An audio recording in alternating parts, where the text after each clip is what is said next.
प्यारे बच्चों, जीवन क्लासेस की तरफ से मैं फिर एक बार आपका अपना सर अंकित कुमार आपका स्वागत करता हूं। आज हम 10th बायोलॉजी अर्थात आप अपने साइंस में हम तीनों पार्टों को डिवाइड लेकर चल रहे हैं, केमिस्ट्री, बायोलॉजी और फिजिक्स, जिसके लेक्चर आपको वीडियो के जरिए प्रोवाइड किए जा रहे हैं। तो आज हम अध्ययन करेंगे अपना 10th की बायोलॉजी का चैप्टर नंबर 1। वैसे यदि आप क्रम रूप से देखेंगे तो वह आपका आता है लेसन नंबर 6। तो आपका नाम, इसका लेसन का नाम होता है आपका जैव प्रक्रम, लाइफ प्रोसेस। हम इसमें अपने पाठ को एक तरफ से हेडिंग वाइज क्लियर करेंगे। सबसे पहले हम अपने जैव प्रक्रम के परिचय के तौर पे देखते हैं कि वास्तव में जैव प्रक्रम होता क्या है। सबसे पहले हम जैव प्रक्रम पर विचार करते हैं, अर्थात परिचय कि वास्तव में जैव प्रक्रम है क्या। तो देखिए, सबसे पहले आपको जैव प्रक्रम से पहले एक शब्द पर विचार करना होगा, जो है जीवित, अर्थात जीव का होना। किसी जीव का जीवित होना, इस बात पर यदि हम कुछ हल्का सा विचार करते हैं तो हमें बहुत सारे तथ्य निकलकर आते हैं। देखिए, हम जानते हैं कि जो क्या नाम है, जीवधारी, वो जीवित है। पर प्रत्येक जीवधारी जो है वो क्या है, जीवित है। लेकिन ये जीवित है कैसे, इनको विभिन्न तत्वों पर विचार करने के उपरांत ही हमारे दिमाग में ये तथ्य निकलकर आते हैं। अर्थात क्योंकि हम जानते हैं कि भाई प्रत्येक जीवधारी वो तो जीवित है, लेकिन किसी आप मशीन या वस्तु को जीवित कह सकते हैं? नहीं कह सकते। आखिर क्यों नहीं कह सकते, इस बात पर ही आज हम ज्यादा डिटेल में विचार करेंगे। मान लीजिए कोई मशीन जीवित नहीं है, बल्कि कोई जीवधारी जीवित है, तो आखिर वह क्यों जीवित है, इसी बात को आज हम निर्धारित करेंगे कि किसी जीव को कैसे जीवित हम सिद्ध कर सकते हैं। देखिए, तो इसके लिए हम मान लीजिए अब किसी जीव की, मान लीजिए जैसे कि पक्षियों के चहचहाने पर, यानी पक्षी जैसे बोलते हैं, ऐसे ही कुत्ते के दौड़ने और भागने से और आदि जंतुओं की बहुत सारी क्रियाओं को देखकर यह लगाते हैं कि वह क्या है, जीव है, अर्थात वह जीवित है। लेकिन इसी के साथ मान लीजिए जैसे आप कोई गाय है या कोई पशु है, वह सो रहे हैं, तो उनके जीवित होने का निर्धारण कैसे करेंगे? अतः सोते समय भी बड़े बड़े जंतु क्या लेते हैं, सांस लेते हैं। भाई सोते समय भी प्रत्येक जंतु क्या करता है, सांस लेता है, जिसको हम आसानी से देख के क्या सकते हैं कि वह जीवित है। अतः जंतुओं में इसका निर्धारण बहुत कठिन नहीं होता। आप क्या कर सकते हैं, जो बड़े जंतु हैं उनको आसानी से देखकर बता सकते हैं कि वह जीवित है या मृत है। अर्थात जीवित जिसमें जीवन होगा वही जीवित, यानी जीव में ही क्या होगा, जीवन होगा, तो वह जीवित है। और जिसमें जीवन नहीं होगा वह क्या होगा, निर्जीव होगा। तो ऐसे स्थिति में हम कुछ गतियों पर विचार करते हैं। मान लीजिए कुछ पादप हैं, पादप का हरी रंग ना होकर अन्य प्रकार का रंग हो, तो उसके आधार पर हम क्या कह सकते हैं, वह सजीव है। तो यह उसका हरा होना, मान लीजिए हरे होने से हम कह सकते हैं कि सजीव है, ना हरे होने से हम नहीं कह सकते कि वह सजीव नहीं है। क्योंकि पौधे में अनेक प्रकार के रंग न होने के कारण भी अनेक प्रकार के जैव प्रक्रम चलते रहते हैं, जैसे कि वृद्धि होना। अतः हम कह सकते हैं कि सजीवों को हम किस आधार पर वर्णित कर सकते हैं, उनकी गति के आधार पर। अर्थात यहाँ हम सजीवों को जो डिफाइन करेंगे कि वह वास्तव में जीवित होते हैं, तो जीवित होने का कारक हम उसकी गति को मानेंगे और गति के द्वारा ही निर्धारित करेंगे कि कोई जीवधारी कैसे जीवित होता है। देखिए प्यारे बच्चों, यहाँ हम बहुत सारी गतियों के द्वारा यह सिद्ध करेंगे कि किस प्रकार के जीव में कैसा जीवन सिद्ध होता है। तो देखिए, यहाँ पर हम एक विशेष प्रकार की गति जो जीवधारियों में पाई जाती है उसका अध्ययन करते हैं। मान लीजिए, देखिए, आपने सबसे पहले बाह्य प्रेक्षणीय गति का अध्ययन करना पड़ेगा। यह गति क्या होती है, जो बाह्य प्रेक्षण गति जो होती है, जैसे कि बाहर से देखने पर जो पता पड़ती है, उनको बाह्य प्रेक्षण गति कहते हैं। तो इस आधार पर हम नहीं कह सकते कि मान लीजिए कोई जीव जीवित है या निर्जीव है। अतः यह जीवन के परिभाषित लक्षणों के रूप से पर्याप्त नहीं है, परंतु उसकी आने वाली आंतरिक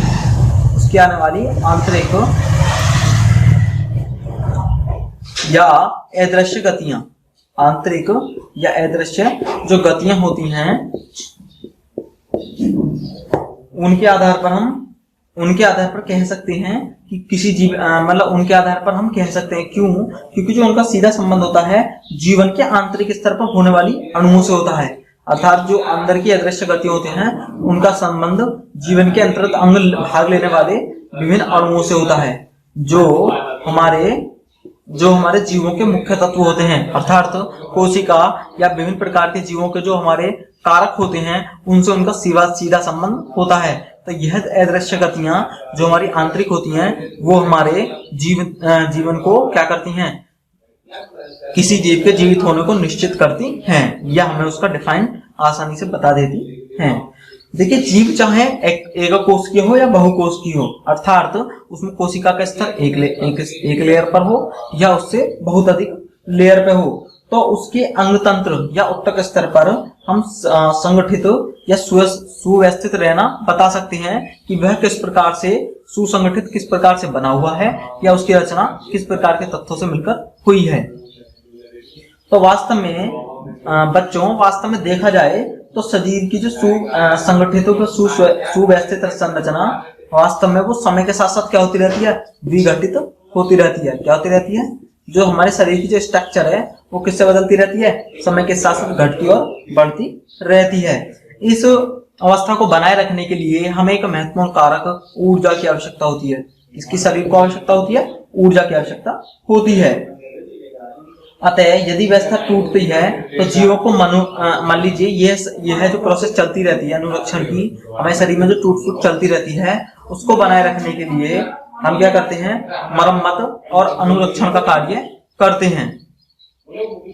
तो देखिए, सबसे पहले हम एक हल्का सा एक पॉइंट ऑफ व्यू लेते हैं जिसकी सहायता से समझेंगे किस प्रकार से ऊर्जा हमारे अणुओं के लिए जरूरी है और वही अणु गतियों के द्वारा जीवन प्रक्रम को समर्पित करते हैं। मान लीजिए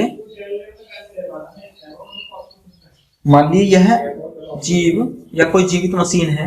भाई, इसको हम जीवित मशीन मान के चल रहे हैं बच्चों। आपका शरीर एक मशीन है, लेकिन कैसा मशीन है? जीवित, नेचुरल है ना। मान लीजिए आप उसको ऊर्जा दे रहे हैं। क्या दे रहे हैं? ऊर्जा। और उसमें से इनपुट, आपने इनपुट दे दिया है, क्या दे दिया? इनपुट। और जो नए प्रकार के पदार्थ क्या करेंगे, इसमें सहयोग करेंगे। अब इसके उपरांत क्या निकलेगी? ऊर्जा कभी नष्ट नहीं होती। तो उसके प्रकार आउटपुट में जो आपने ऊर्जा एनर्जी ग्रहण की है, तो जस्ट उसके आउटपुट में तो आप कार्य करेंगे या वह ऊर्जा के रूप में ही निर्मुक्त होगी। इसके अलावा जो आपने पदार्थ यूज किए हैं वह भी कभी नष्ट नहीं होते द्रव्यमान संरक्षण के नियम से, और वह भी पदार्थ आउटपुट के रूप में निर्गत होते हैं। किसके रूप में? आउटपुट के रूप में निर्गत होते हैं। तो इस आधार पर हम कुछ तथ्यों का वर्णन करेंगे जिससे हमें पता लगेगा कि वास्तव में किस प्रकार से जो गति होती है वह कोशिका के या आणविक रूप से संबंधित होती है। देखिए, अब यहाँ से हमें पता चलता है बच्चों, कोशिका की सभी संरचना किससे मिलकर बनी है? वास्तव में अणुओं से मिलकर बनी है। अर्थात तो संसार का प्रत्येक पदार्थ परमाणु से मिलकर बना है, परमाणु अणु से मिलकर बने हैं। तो जो हमारी कोशिका है वह भी क्या है? पदार्थ है। तो वह भी वास्तव में किससे मिलकर बनी हुई है? अणुओं से मिलकर बनी हुई है। अतः जीवित अवस्था बनाए रखने के लिए किसकी आवश्यकता होती है? गतिशील।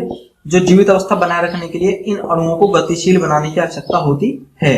और ये जो गतिशील अवस्था है, वास्तव में ये जो अणुओं की जो गतिशील अवस्था है, इसी के द्वारा हम क्या करते हैं? गतियां करते हैं। तो यही गतियां वास्तव में किसको सिद्ध करती हैं? किसी जीव के जीवित होने को सिद्ध करती हैं। तो इस तरीके से हम जीवित होने के शब्द को उसकी गति के द्वारा डिफाइन कर सकते हैं और आसानी से जान सकते हैं कि जो आंतरिक गतियां होती हैं उन्हीं के आधार पर हम किसी जीव की जीवित होने के पृथक समूह को क्या कर सकते हैं? वर्णित कर सकते हैं। तो आप समझ चुके होंगे। अब देखिए, अब वास्तव में जैव प्रक्रम होते क्या हैं। यदि हम जीवित पृथक समूह को जान चुके हैं तो अब हम अध्ययन करने वाले बच्चों जैव प्रक्रम। तो देखिए, जैव प्रक्रम क्या होता है। मान लीजिए जीव सक्रिय हो या असक्रिय, अर्थात वह जाग रहा हो या सो रहा हो, उसके शरीर में एक निष्क्रियता रूप में अनुरक्षण निर्बाध रूप से चलता रहता है। अनुरक्षण होता है मरम्मत करना। अर्थात आपके शरीर में क्या होता है? आपके शरीर में जो छोटी छोटी कोशिकाएं या अब तक क्या हो जाते हैं? टूट फूट जाते हैं, या बहुत सारी प्रोसेस होती हैं जिनके द्वारा शरीर को हानियां पहुंचती हैं। तो हमारे शरीर में जो हमने भोजन ग्रहण करा है उसके द्वारा अनुरक्षण अर्थात मरम्मत का कार्य निर्बाध रूप से अर्थात बिना समय रुके निरंतर रूप से चलता रहता है। तो वे सभी प्रक्रम जो सम्मिलित रूप से अनुरक्षण का कार्य करते हैं, वे सभी प्रक्रम जो हमारे शरीर के लिए निर्विरोध रूप से अनुरक्षण का कार्य करते रहते हैं, उन्हीं सभी प्रक्रम को जैव प्रक्रम कहते हैं। दोबारा समझिए, वह सभी प्रक्रम जो सम्मिलित रूप से अनुरक्षण के कार्य के लिए जरूरी होते हैं, अर्थात जिन सभी क्रियाओं के द्वारा अनुरक्षण का पद संपन्न होता है वह सभी प्रक्रम क्या कहलाते हैं? जैव प्रक्रम कहलाते हैं। अर्थात हमारे शरीर में वृद्धि, विकास ये सब किसके द्वारा होता है? अनुरक्षण के द्वारा होता है।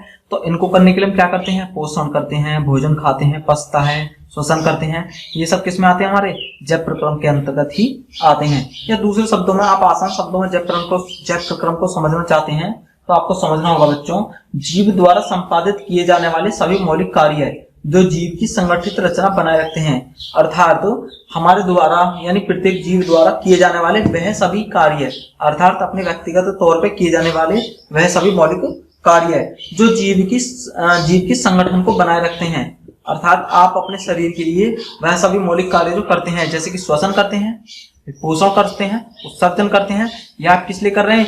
ताकि आपका शरीर बरकरार रूप से क्या करे? कार्य करता रहे और उसकी स्ट्रक्चर जो कि तो बनी रहे। तो इस प्रकार से बनने वाले संगठन के लिए जो हमारे शरीर की आवश्यक मौलिक क्रियाएं हैं वह क्या कहलाती हैं? जैव प्रक्रम कहलाती हैं। तो देखिए, अब यहाँ पर हम एक आवश्यक तथ्य का अध्ययन कर लेते हैं। अब इन सभी जैव प्रक्रमों या अनुरक्षण क्रियाओं को बनाए रखने के लिए हमारे पास सबसे एक मेन फैक्ट होता है ऊर्जा। क्या होता है? ऊर्जा। अब बिना ऊर्जा के क्या कर सकते हैं? किसी भी मौलिक प्रक्रम या यहाँ तक कि किसी भी जैव प्रक्रम को कभी भी नहीं कर सकते, क्योंकि किसी भी विशेष कार्य को करने के लिए हमेशा एक विशेष तथ्य ऊर्जा की आवश्यकता होती है। आप जितनी ऊर्जा को क्या करेंगे? जितनी ऊर्जा को शोषित करेंगे, अर्थात जितनी ऊर्जा आप लगाएंगे, इनपुट में देंगे, हमेशा हमें उसी के परिवर्तन फलस्वरूप या तो ऊर्जा मिलेगी या वह कार्य के रूप में हमें निर्मुक्त प्राप्त होगा। तो ऐसी स्थिति में यहाँ पर आपको ऊर्जा हमेशा ध्यान रखनी है कि बिना ऊर्जा के कोई भी जैव प्रक्रम कभी भी संपन्न नहीं हो सकता। तो आइए इसी आधार पे हम बहुत सारे जैव प्रक्रमों का एक विस्तृत और सही ढंग से सुव्यवस्थित अध्ययन करते हैं। सबसे पहले हमारे मुख्य जैव प्रक्रम में क्या आता है? पोषण। क्या आता है बच्चों? पोषण, न्यूट्रिशन।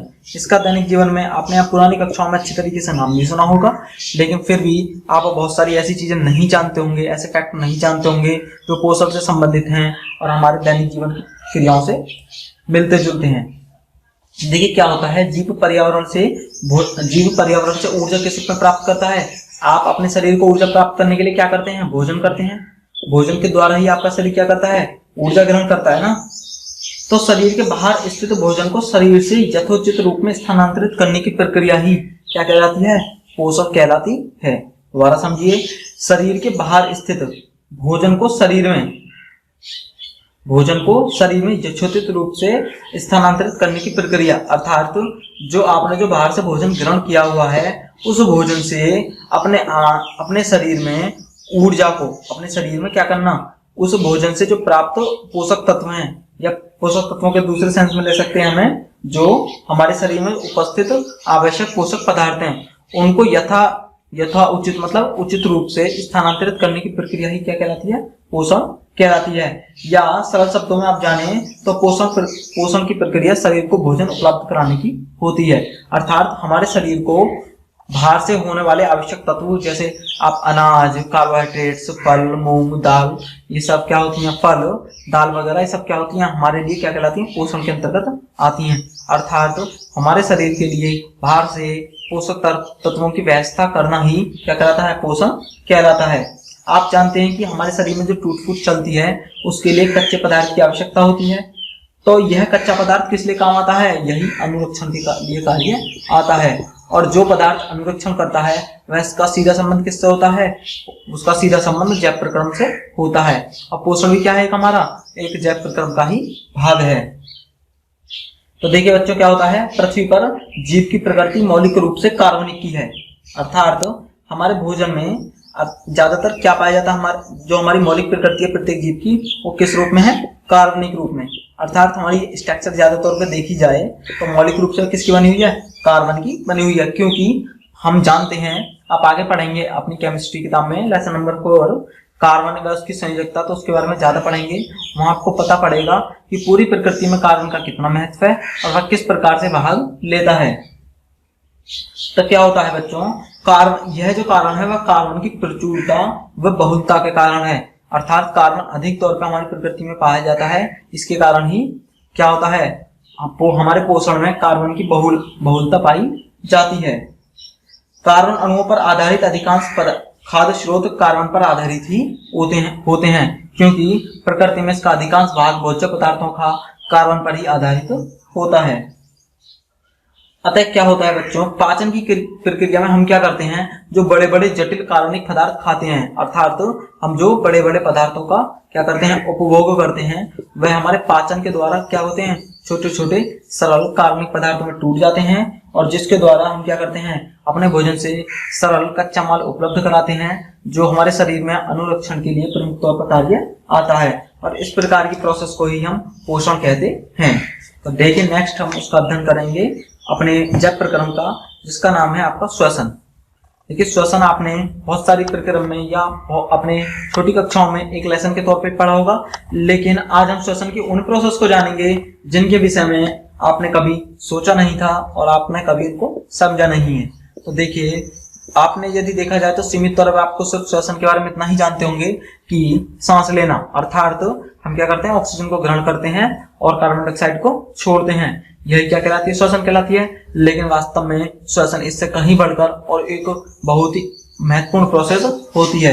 तो वास्तव में देखेंगे श्वसन होता क्या है।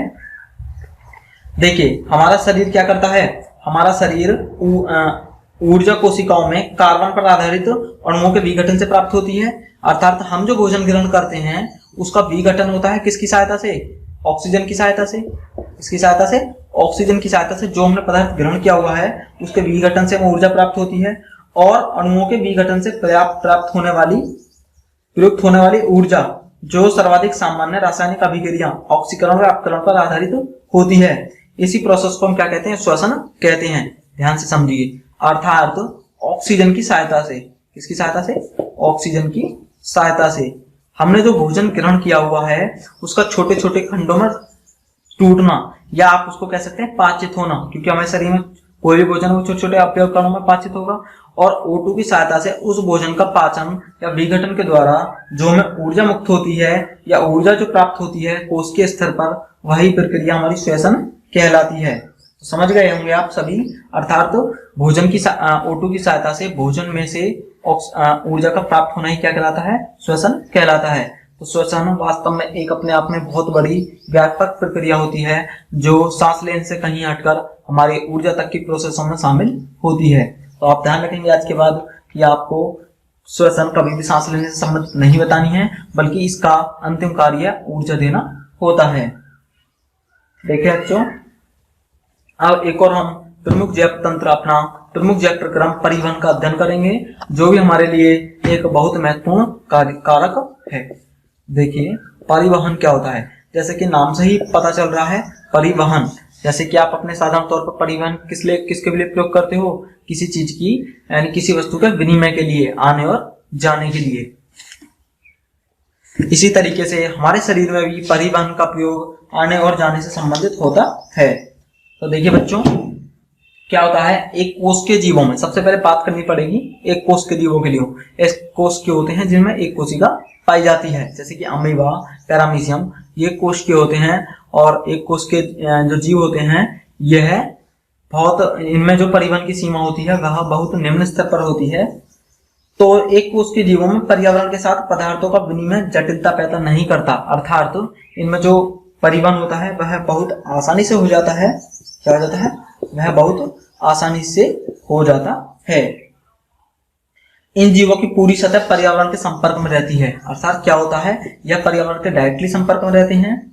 इसके कारण भोजन व ऑक्सीजन के रूप में पदार्थों को क्या होता है, कार्बन डाइऑक्साइड व अन्य वर्ज्य पदार्थ क्या करते हैं, जब हम ऑक्सीजन को ग्रहण करते हैं तो उसके द्वारा बनने वाली कार्बन डाइऑक्साइड और बनने वाली ऊर्जा शरीर के अनेक भागों तक क्या करती है, वह शरीर के अनेक भागों तक क्या करती है, आती जाती है। अर्थात हमारे शरीर में अनेक प्रकार के उपयोगी पदार्थ व वर्ज्य पदार्थों को क्या करना पड़ता है, एक जगह से दूसरी जगह स्थानांतरित करना पड़ता है। तो इसके लिए एक कोष के जीव अपनी साधारण संरचना के कारण आसानी से परिवहन की प्रक्रिया को क्या कर सकते हैं, आसानी से एक निष्कासन के दौरान आसानी से वह क्या कर सकते हैं, परिवहन को अपने गतियों द्वारा संपन्न कर सकते हैं। लेकिन बहुकोष के जीवों में परिवहन इतना सहज नहीं होता, अर्थात वह कुछ सामान्य सी प्रोसेस के द्वारा अपने परिवहन को नहीं कर सकते, क्योंकि परिवहन बहुकोश के जीवन में बहुत ही जटिल होता है। अर्थात आप देखेंगे कि हमारे शरीर में इतनी व्यापक जटिल प्रक्रियाएं होती हैं, उनको परिवहन करने के लिए एक बहुत ही जटिल प्रोसेस या बहुत ही बड़े स्तर की क्रियाओं को करना होता है, जिसके लिए हमारे शरीर का परिवहन बहुत ही कठिन हो जाता है। इसके लिए हमारे शरीर में विशेष प्रकार के अंग होते हैं जिनका कार्य परिवहन करने का होता है। अर्थात उस अंग के तहत हमारे शरीर में परिवहन तंत्र के लिए अलग प्रकार के विशेष अंग पाए जाते हैं। जैसे कि परिवहन तंत्र को क्या होता है, परिवहन तंत्र के द्वारा ऑक्सीजन व भोजन को क्रम से श्वसन तंत्र व पाचन तंत्र के द्वारा प्रत्येक कोशिका तक पहुंचाने का होता है। अर्थात हमारे शरीर में जो एनर्जी होती है, जो ऊर्जा होती है, वह कोश के स्तर पर क्या करती है, स्थानांतरित होती है। तो ऐसी स्थिति में यदि हमारे शरीर में क्या है, बहुत करोड़ों लाखों कोशिकाएं से मिलकर बना है, तो ऐसी स्थिति में इतनी सूक्ष्म प्रोसेस करने के लिए हमारे परिवहन तंत्र को एक विशेष जटिल तंत्र की भांति कार्य करके कुछ विशेष अंगों की सहायता से ऊर्जा और भोजन का स्थानांतरण किया जाता है। यही प्रोसेस परिवहन कहलाती है। देखिए, एक हम नेक्स्ट प्रोसेस अपना जैव प्रक्रम उत्सर्जन का अध्ययन करेंगे। वैसे आपने बहुत अच्छी तरीके से पढ़ लिया है, लेकिन फिर भी यदि आपने नहीं पढ़ा है तो वैसे आपने 9th में आपको इसको पढ़ लिया था, लेकिन फिर भी यदि नहीं पढ़ा है तो आज आप इसको आसानी से समझेंगे और फिर कभी भूलने की चेष्टा नहीं करेंगे। तो देखिए क्या होता है, देखिए अभी आप पढ़ के आए थे परिवहन। तो क्या होता है, हमारे शरीर में जो भोज्य पदार्थ ग्रहण करते हैं उसके पश्चात बहुत सारे अपशिष्ट वर्ज्य पदार्थ बनते हैं, जिनको निकालने के लिए एक विशेष प्रकार का हमारे शरीर में प्रक्रम होता है, जिसको ही उत्सर्जन तंत्र कहते हैं। तो देखिए इसका हम विस्तृत अध्ययन एक पॉइंट ऑफ व्यू की सहायता से करते हैं। क्या होता है बच्चों, शरीर में होने वाली उपापचयन के कारण विभिन्न, अर्थात हमारे शरीर में उपापचय और अपचयन दोनों होता है। अपचयन उपचयन अर्थात दोनों प्रकार की प्रोसेस के द्वारा क्या होता है, बहुत सारे उप उत्पादों का निर्माण होता है। अर्थात बहुत सारे विशेष प्रकार के को प्रोडक्ट का निर्माण होता है। ऐसे उत्पादक क्या होते हैं, जैसे कि मल मूत्र आदि बहुत सारे वर्ज्य पदार्थ, यूरिक एसिड, बहुत सारे ऐसे पदार्थ होते हैं जिनको निकालना बहुत ज्यादा जरूरी होता है, क्योंकि यह कोशिका के लिए ना ही अनुपयोगी है बल्कि हानिकारक भी हो सकते हैं। मान लीजिए जैसे कि श्वसन की प्रक्रिया में आपने ऑक्सीजन लिया, तो श्वसन की क्रिया में जो ऑक्सीजन है कार्बन डाइऑक्साइड से क्रिया करके क्या बनती है, CO2 बनाती है। तो ऐसी स्थिति में वहां पर CO2 क्या है, एक विशेष प्रकार का कोत्पाद है, अर्थात वह निकालने योग्य है। इसी प्रकार शरीर में अनेक नाइट्रोजनी अपशिष्ट पदार्थ बनते हैं। क्या बनते हैं, नाइट्रोजनी अपशिष्ट पदार्थ बनते हैं, जिनको क्या करते हैं, बाद में हम अपने मूत्र द्वारा उत्सर्जित कर देते हैं। अतः इन अपशिष्ट पदार्थों को शरीर से बाहर निकालना आवश्यक होता है, और शरीर से इन बाहर अपशिष्ट पदार्थों को बाहर निकालना ही, अर्थात मल मूत्र नाइट्रोजनी वर्ज्य पदार्थ आदि को शरीर से बाहर निकालना ही क्या कहलाता है बच्चों, उत्सर्जन कहलाता है। उत्सर्जन का मतलब है जो अपशिष्ट है उसको बाहर करना। तो देखिए इससे एक और प्रोसेस आती है उत्तेजनशीलता। क्या आती है बच्चों, उत्तेजनशीलता। तो देखिए इसका हम अध्ययन कर लेते हैं, उत्तेजनशीलता।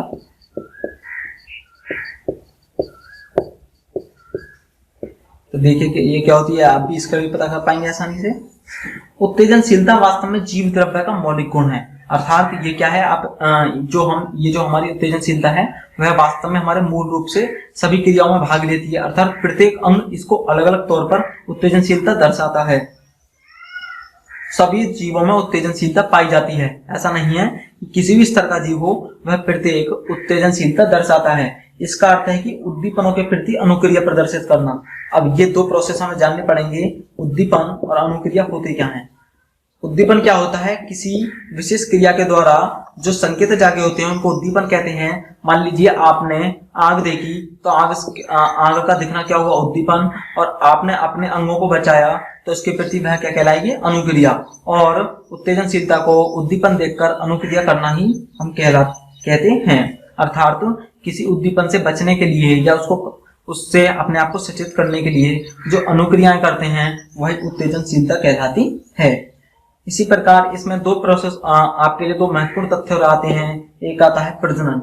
प्रजनन का मतलब होता है किसी भी जीव के द्वारा अपने समान प्रकार के जीव को उत्पन्न करना ही क्या कहलाता है, प्रजनन कहलाता है। अर्थात अपनी जैसी समान संरचना उत्पन्न करना ही क्या कहलाता है बच्चों, प्रजनन कहलाता है।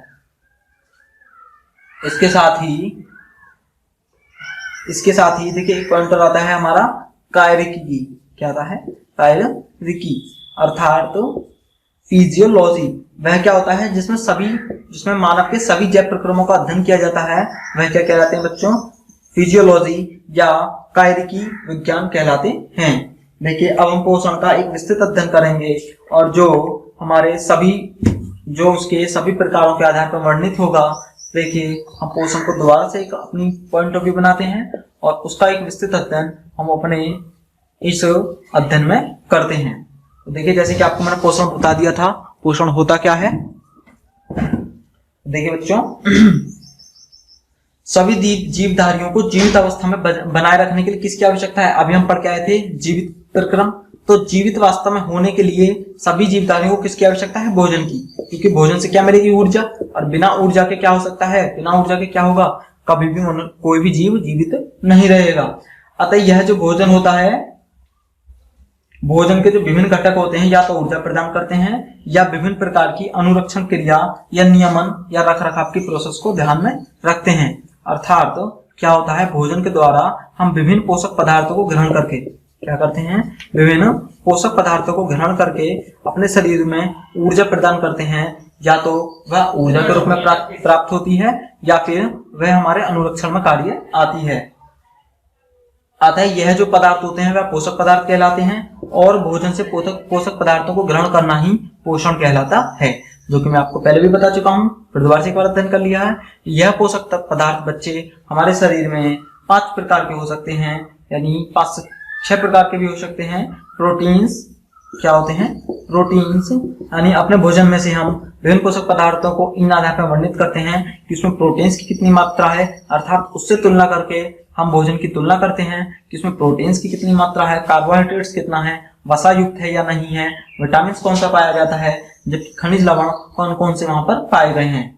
जल व रेसे भी भोजन के महत्वपूर्ण तत्व के अंतर्गत आते हैं। क्या, जल व रेसे, फाइबर्स, यह भी हमारे भोजन के महत्वपूर्ण तथ्य आते हैं। तो देखिए एक और पॉइंट के साथ हम अध्ययन करते हैं भोजन में पोषण के क्या कार्य होते हैं।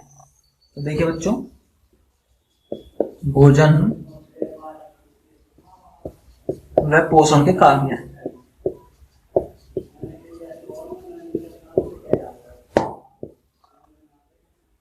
ऊर्जा। देखिए सबसे पहले क्या कार्य है, सबसे हमारा मेन प्रोसेस जिसको हम पढ़ते आ रहे हैं, सबसे मेन फैक्ट आता है निकल के ऊर्जा। भाई भोजन से हमारा सबसे महत्वपूर्ण कार्य क्या हो सकता है, आपके दिमाग में सिर्फ और सिर्फ एक फैक्ट आएगा निकल के, ऊर्जा। होते हैं बहुत सारे कार्य हैं, लेकिन सबसे पहले हम ऊर्जा का अध्ययन करेंगे क्या होता है। तो देखिए बच्चों, भोजन ऊर्जा के स्रोत के रूप में कार्य करता है, अर्थात भोजन के द्वारा सबसे पहले मुख्य कारक हमें ऊर्जा प्राप्त होती है।